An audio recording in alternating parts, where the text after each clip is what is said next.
Hello everyone, it's December 2017 and time for your top 5 to stay alive. I want to wish everyone a Merry Christmas and stay tuned to the very end because we got some special announcements for you. Alright, let's get started with topic number 1. It's one of the biggest medical risks you may be facing, particularly if you're a senior. Practically everyone, but especially anyone over 65 or older, is in danger of being diagnosed with the dreaded disease they don't actually have, Alzheimer's. It's hard to imagine the shock and horror of hearing that you should expect to gradually lose your memory and deteriorate to the point where you'll need round-the-clock care. But even if you think your doctor is wrong, proving it can be a difficult and costly proposition. And if you aren't careful, you or a loved one could become the next victim of this terrifying tragedy of errors. Once a doctor has put you down with Alzheimer's on your medical records, having it erased is like trying to get out of quicksand. Because while getting diagnosed is relatively simple, getting undiagnosed is next to impossible. For example, 10 years ago, at a young age of 49, Michael Ellenberg was given that devastating news. He had been having memory problems that bothered him enough to go see a doctor. And after some testing, he finally received the big diagnosis of having the big A. But as the years went by, he began to have second thoughts about it. Ellenberg was finally able to get into a clinical trial for a new type of PET scan, one not covered by insurance, that injects a radioactive agent into you to seek out and bind with hallmark brain plaques of the disease. And finally, at age 59, after a decade of living with this awful prospect, he was told that, oops, he didn't have Alzheimer's after all. Although Ellenberg would be considered rather young to be told he has a mind-robbing disease, the instances of seniors being dished out an incorrect Alzheimer's verdict, along with some incredibly dangerous drugs, are occurring with a frightening frequency these days. A few months ago, the early results of a study utilizing those enhanced PET scans, the same test Michael took, on 4,000 Medicare patients diagnosed with mild cognitive impairment and dementia were released. It turns out that a large percentage, around 2/3 of those patients who were prime candidates for being given those extremely risky Alzheimer's drugs, shouldn't be touching them with a 10-foot pole. They turned out to have either no visible plaques on those PET scans or very sparse ones, which would rule out any possibilities of their having Alzheimer's. James Hendricks, Director of Global Science Initiatives for Alzheimer's Association, admitted that it's now obvious there are high percentages of people who are on a drug who shouldn't be. And that's just the beginning for this research called the IDEA study. Over 14,000 more patients are due to be tested, meaning those startling findings could be a mere drop in the bucket. What then could be behind all these Alzheimer's-like symptoms? Well, as we've told you previously, when it comes to keeping your mind sharp, the best idea is to stay far away from drugs that are known to have side effects that can give you the appearance of textbook Alzheimer's case. The list is a very long one, containing over 100 different drugs, which includes benzos such as Xanax, Valium, Ativan, and Librium, and histamines like the over-the-counter drug Benadryl, sleeping pills, statin drugs, and meds for acid reflux such as Zantac. But drugs aren't the only thing that can make you a victim of erroneous Alzheimer's diagnosis. Excessive brain fluid and even late-stage Lyme disease can both masquerade as dementia. The fact is that millions are being given a devastating diagnosis, which could even cost your driver's license, and really risky meds for a condition that they simply don't have. So if a doctor gives you or someone you love the bad news that it's Alzheimer's, your next move should be to see if something else might be causing those symptoms, especially before you agree to start up on any new drugs. As big as the current Alzheimer's epidemic is said to be, it's looking more and more like the misdiagnosis of this disease could turn out to be the very big part of it. If you're on my webinar recently, you would have watched a 7-minute video by Dr. Louis Ignaro as he explains the benefits of nitric oxide, which included blood clots, erectile dysfunction, blood pressure, cholesterol, and memory. He explains that Alzheimer's can be prevented by keeping your nitric oxide levels in the brain at an optimum level. So keep taking your Cardio for Life as the best way to prevent memory loss and Alzheimer's. Topic number 2. You're probably used to hearing stories about Americans being guinea pigs for dangerous new drugs that get fast-tracked before we really know exactly what dangers they pose. I guess to shake things up a bit, though, this time it's our Canadian neighbors to the north who will be rolling up their sleeves first for a shot into the unknown. They won't be on their way on their own very long, however, since those of us in the U.S. will end up joining in on this big experiment.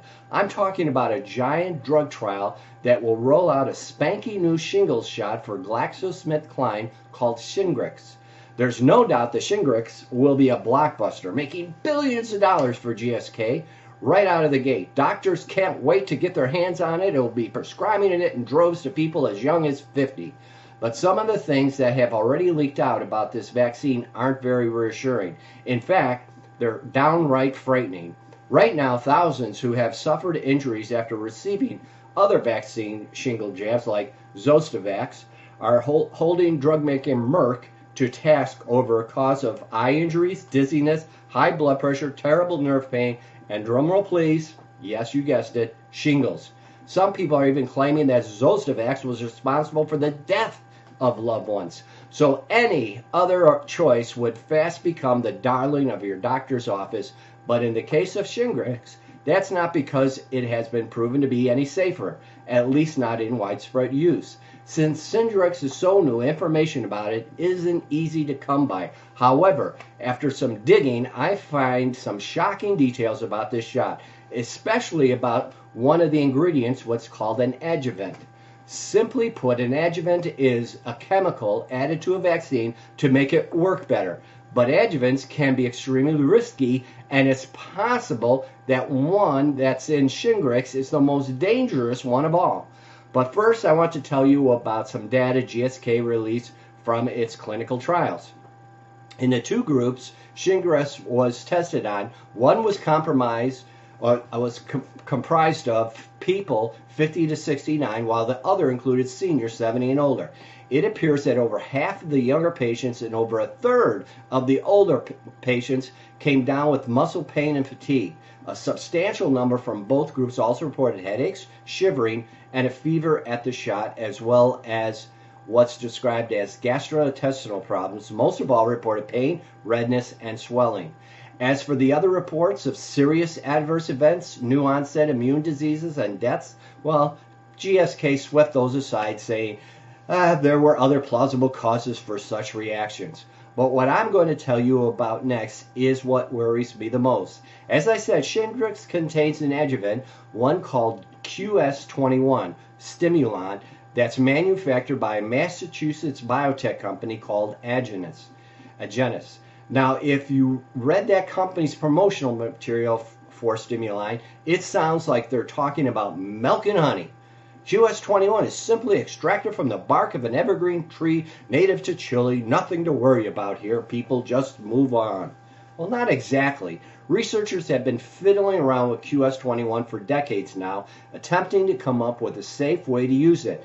As recently as 2 years ago, scientists at the National Institute of Health issued a full report of QS21, telling how, although it functions as a very potent adjuvant, its toxicity was keeping it from human use. The researchers go on to describe how in one study on sheep, a low dose of QS21 caused red blood cells to actually self-destruct. But get this, doses that are 1/10 what's been put into the Shingles have been found to be toxic. 1/10. So have the geniuses at GSK and Agenus finally cracked this toxic bark and figured out a way to make QS21 safe? We don't know, and we really won't until millions get jabbed with Shingles. Certainly no one wants to come down with shingles, but instead of taking part in this giant experiment, why not protect your nervous system with a daily dose of 500 micrograms of B12? And should your shingles rear its ugly head, the only shot you should get is the same thing, a B12 shot, which has been shown to be effective in alleviating it. Cardio for Life has 500 micrograms of B12 per serving. So if you're doing about 3 doses a day, you're getting about 1,500 micrograms or 1.5 milligrams. So keep taking your Cardio for Life. Don't worry about Alzheimer's and don't worry about shingles. Topic number 3. Were you one of the 30 million Americans who woke up one day last week to find out that you suddenly developed high blood pressure overnight? You didn't even have to go to see your doctor to get the news. You just turned on the TV. It was one of those big medical stories covered by the media of every stripe. Doctors and other experts from groups such as the American Heart Association and 10 other organizations officially moved the goal line for what's considered acceptable blood pressure down to a reading no higher than 130/80. And that move is something which will be stuffing a lot of cash into the big pharma's pockets. It will also be putting untold numbers of seniors at a very big risk for heart disease, dementia, Alzheimer's, and death, and not because they have high blood pressure. Forget making your blood pressure soar. This is enough to make your blood boil. The latest strategy to keep Big Pharma in the black is the most brazen yet, one that would raise the number of U.S. adults considered to be suffering from hypertension to nearly half of the population. And if you're wondering how this all came about so suddenly, well, it's actually been a few years in the making. 3 years ago, a group of many of the well-respected heart doctors out there published official guidelines in the top medical journal called Journal American Medical Association that for once actually raised blood pressure numbers. I've been telling you about it for some time. They found no reason for those over 60 or older to start up on blood pressure meds unless their readings are 150/90, with the systolic or top number getting shifted 10 points higher than where it had been before. And if you are under 60, no need to start on drugs until it's a 140/90 or higher. And at that time, the panel that released those higher numbers said that while lower readings are still healthier, getting to those numbers by risky drugs isn't. But Big Pharma has been in a snit ever since, hoping to get those guidelines down to ones more favorable to its bottom line. The groups behind these latest high revisions, of course, claims it's all for your own good. You know, the ounce of prevention explanation. But as I've told you before, blood pressure meds are among some of the most dangerous ones out there. ACE inhibitors, for instance, can cause sudden life-threatening swelling of the face and neck, and all these drugs can cause sudden drops in blood pressure that leads to dizziness and falls. And there's the risk of artificially driving down your blood pressure too low, especially true with seniors are concerned. For example, a study of medical records of nearly 30,000 people discovered a link between reducing blood pressure to the recommended low numbers and substantially higher risk of developing Alzheimer's. Other research done at Johns Hopkins found that lowering your diastolic or bottom number below 60 can make you almost 50% more likely to develop heart disease and over 30% more likely to die from any cause. Yale researchers have found that seniors who take blood pressure meds for only 3 years up their chances of taking a fatal fall by almost 40%. If you're over 60 and being told that it's now time to start up on those risky drugs to get those numbers down to meet those new goals, it's a good idea to get second opinion from a doctor who practices integrative medicine and will look at your overall health before you rush off to fill that prescription drug. Because this big new announcement didn't change any of the facts, just the numbers. And by the way, the CEO of the American Heart Association recently had a heart attack at age 52. So you're taking advice from an organization that has no clue on how to prevent heart disease. Just keep taking your Cardio for Life and don't give it a second thought. 150/90 for those over 60, 140/90 for those under 60. And moving along to topic number 4. Oh, this is a crazy one. It's something you might do without even thinking twice. You wake up with the sniffles, take a cold remedy before leaving for work. Or maybe you pop a blood pressure pill as your doctor instructed. And the next thing you know, you're pulled over and cited driving under the influence, otherwise known as DUI. And that's even though you haven't touched a drop of alcohol. Sound improbable? It actually happens a lot more than you might imagine. And that risk, as one researcher had just read, is one your doctor and pharmacist isn't likely to warn you about. So before you get behind the wheel again, here's what you need to know to avoid risking losing your license or even your life. Close to the Florida line, right off Interstate 75, you'll find Valdosta, Georgia. While it's a pretty average American city, one local crime statistic is zooming off the charts: arrests for driving under the influence. But that's not because it's a town full of partying young people who are drinking and driving. In fact, the alcohol isn't even required to get you in trouble with a DUI charge in Valdosta or anywhere else. According to a Valdosta police sergeant, simply following your doctor's orders could land you in jail because, as he explains, the top reason for DUI charges in his city is prescription drugs. Just one slip while taking that prescription drug your doctor hands you, he warns you could suddenly be facing fines from $5,000 to $10,000. Losing your license is practically guaranteed, and without being able to drive yourself around, that means you'll also lose your independence. But what's going on in Georgia is just a peek into the crisis that's unfolding all over the U.S. Recently, researchers at West Virginia University found that a high percentage of drivers legally taking certain medications had no idea that those meds could impair their ability to drive.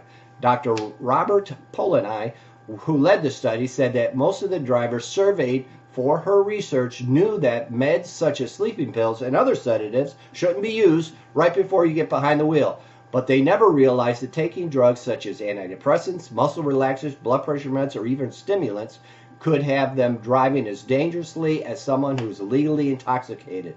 You don't have to be involved in an accident either. If a police officer stops you for any reason and believes that you're not fit to drive, giving him excuses as to why you need any particular drug or that your doctor ordered you to take it just won't fly. Another reason drug DUIs have reached epidemic proportions is, unsurprisingly, the current opioid crisis.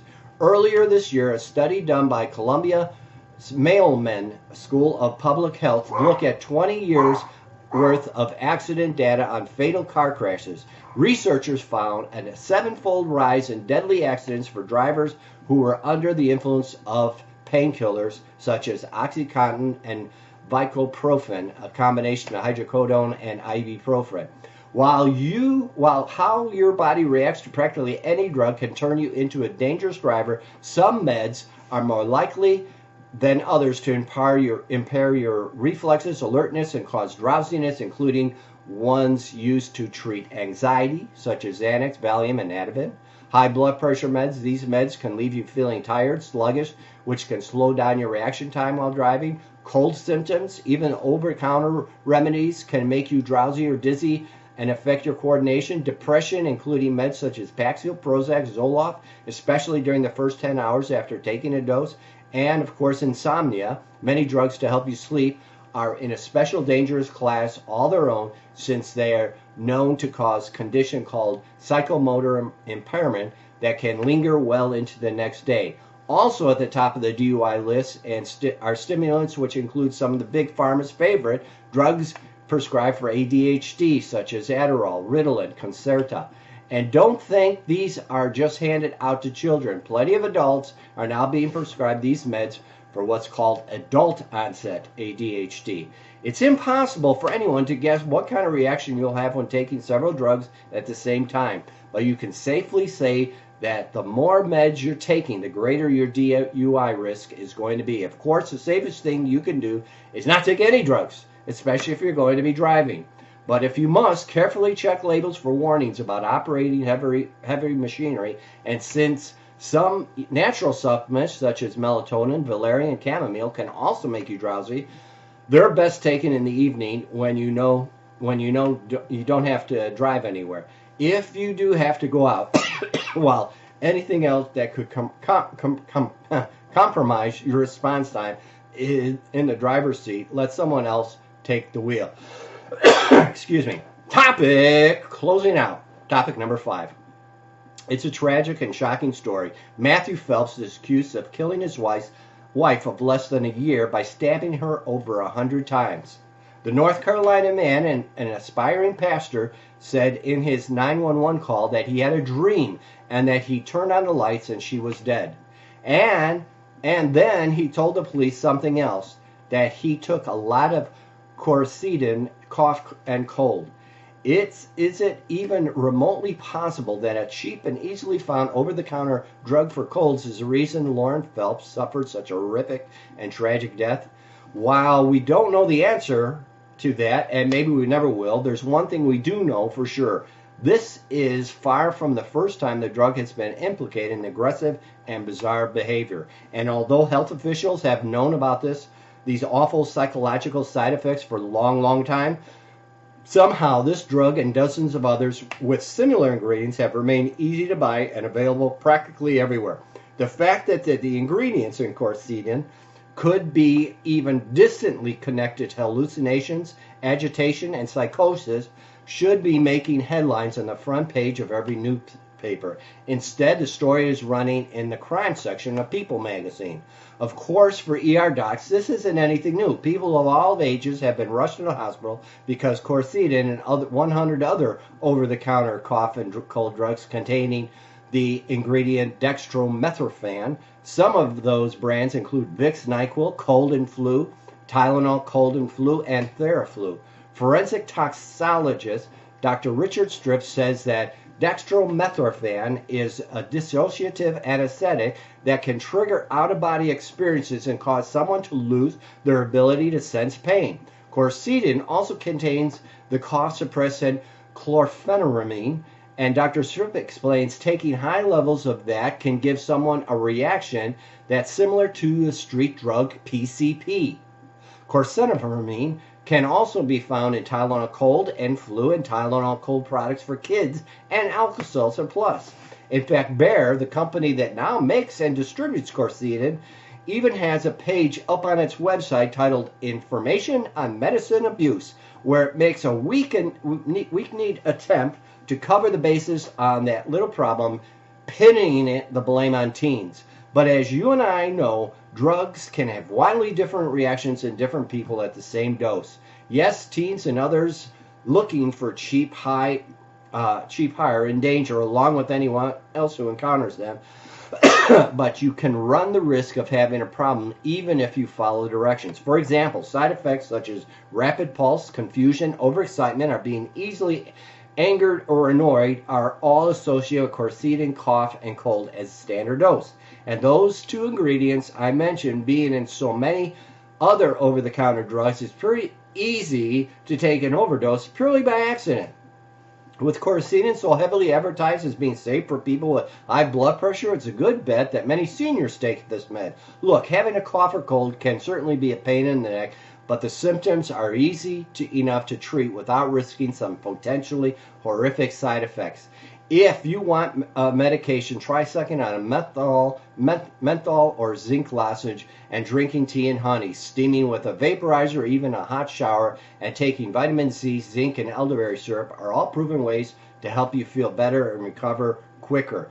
And then there's the remedy prescribed by moms everywhere, good old chicken soup. As for quercetin, Bayer issued a statement offering its deepest sympathies to the families of Lauren and Matthew Phelps, but the company added that there's no evidence to suggest that quercetin had anything to do with her murder.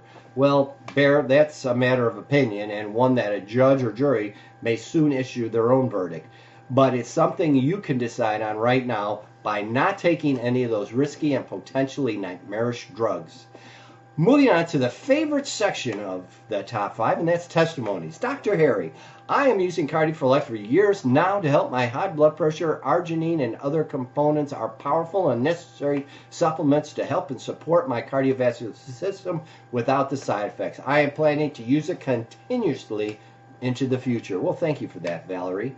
Dr. Harry, just wanted to let you know our dog Dusty, after 12 years old, has been a real sluggish And for the last couple of days, I've mixed a little cardio with chicken broth and cooked chicken, and it really seems to have a big difference. Yay, and thanks. Well, thanks for that, Dennis. Dr. Harry, what a great product. I purchased for my mother and father, and then I started taking it also. It is working great for their hearts and high blood pressures.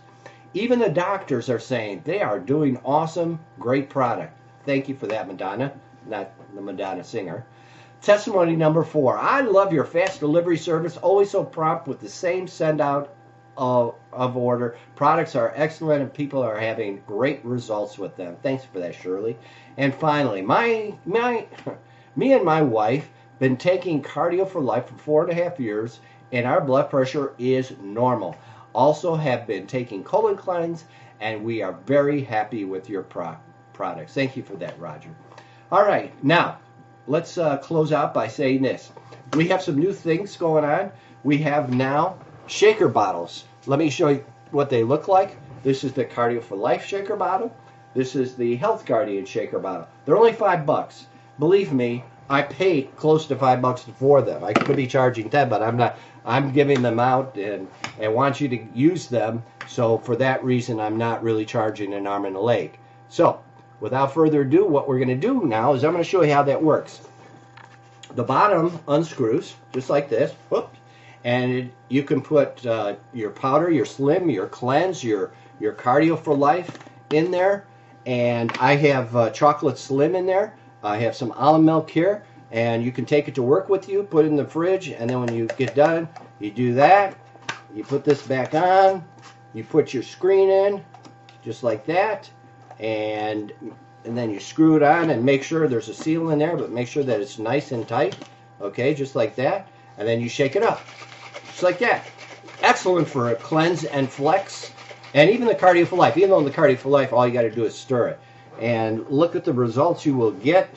Let me do this. Here we go. Oh, yeah. There it is. There's your chocolate slim, 8 ounces, ready for lunch or any time of day. If you haven't tried the slim, you need to. It is delicious. Now, that was with vanilla. Almond milk, sometimes I use chocolate almond milk with the chocolate. It's excellent. You can use vanilla slim with the pina colada. Cardio for Life, mix that up. Excellent. So anyways, we now have those shaker bottles. I'll be traveling to India. I leave next Saturday, the 10th or the 9th. I'll be gone till basically the first of the year. But my office staff, Matt, Steve, and John will all be working, carrying the load, and I will be Skyping and emailing and answering any questions the best I can from visiting my daughter in Dehradun, India. And they're renewing their 10-year vows, and then we're going to take them to a resort in Goa, which is on the ocean, and enjoy our time there. This is a special time of year. It's December. It's Christmas time. God's gift to mankind was his son Jesus. Our gift to you, we are having a special. It's called Give the Gift of Life, 10% off. So for any orders that you do this month, you will receive an additional 10% off. Now, if you're an affiliate, you're getting 15% off. Okay, so that's 25% off. Plus, if you get more than 3 jars, you're getting also another free shipping. So that saves another $10. Plus, let's say you're doing 6 jars. Well, we discount the price another $5 a jar, so you get $5 a jar cheaper. You get free shipping. You get 10% for the Christmas Give the Gift of Life, and then also 15% if you're an affiliate. No reason not to be an affiliate. It's free and there's no obligations. So anyways, that's my gift to you, 10% off all this month. Buy 2, buy 3, and then give them out to people. You could be saving their life. And I mean that. I mean, people have heart attacks, strokes at any time. Could be in the middle of a Christmas party. Anyways, I want to wish all of you a wonderful and Merry Christmas. I will see you next year. For your top 5 will be in 2018. I look forward to that. Have a very blessed and prosperous time with your family, or prosperous New Year, but a wonderful time with your family celebrating Christmas. Merry Christmas to all. Good night.